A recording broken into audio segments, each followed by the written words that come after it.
Hello, Galaxy. I'm Chris Pirillo, and this is my view in fewer than two. Apple is now threatening to remove services like iMessage and FaceTime from the UK should a proposed law basically toppling the entire structure of end-to-end encryption actually pass. That's bad news if it passes. I would say it's the right thing for Apple to do, to no longer use dang it. Hello, Galaxy. I'm Chris Pirillo, and this is my view in fewer than two. Apple is now threatening to remove... Hello, Galaxy. I'm Chris Pirillo, and this is my view in fewer than two. Apple is currently threatening to remove services like FaceTime and iMessage from the UK should a proposed law basically rendering the value of end-to-end encryption null and void. Apple would rather... I'm getting wordy.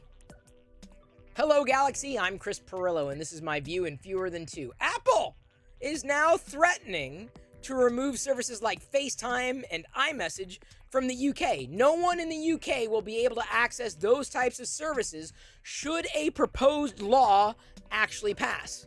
What law? Well, a law that would effectively render the idea of end-to-end encryption completely moot. Apple would rather not provide those services altogether than to comply with that legislation, should it pass in the UK. This is the right decision for Apple to make, or any company, any entity, because, I mean, end-to-end encryption works because nobody else can get in there, but the law is trying to make it such that people can get in there, making that feature a non-feature. So Apple, again, is absolutely making the right decision. And I know they're not the only entity that would make such a decision. Now, I will also go as far as to say that I'm not sure if FaceTime and iMessage and the like are as popular in the UK as they are here in the US.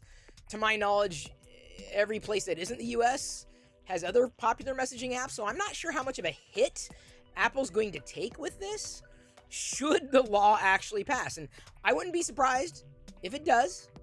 I don't know what people are going to do. I'd imagine it would probably drive up adoption of Android because, you know, unless you want to use your iPhone. But remember, in the UK or beyond, one of the reasons people stick with the iPhone is because of iMessage and FaceTime. So if that's no longer available and you happen to live in the UK or a country that does something like this, would you switch to Android if Apple cut off your service?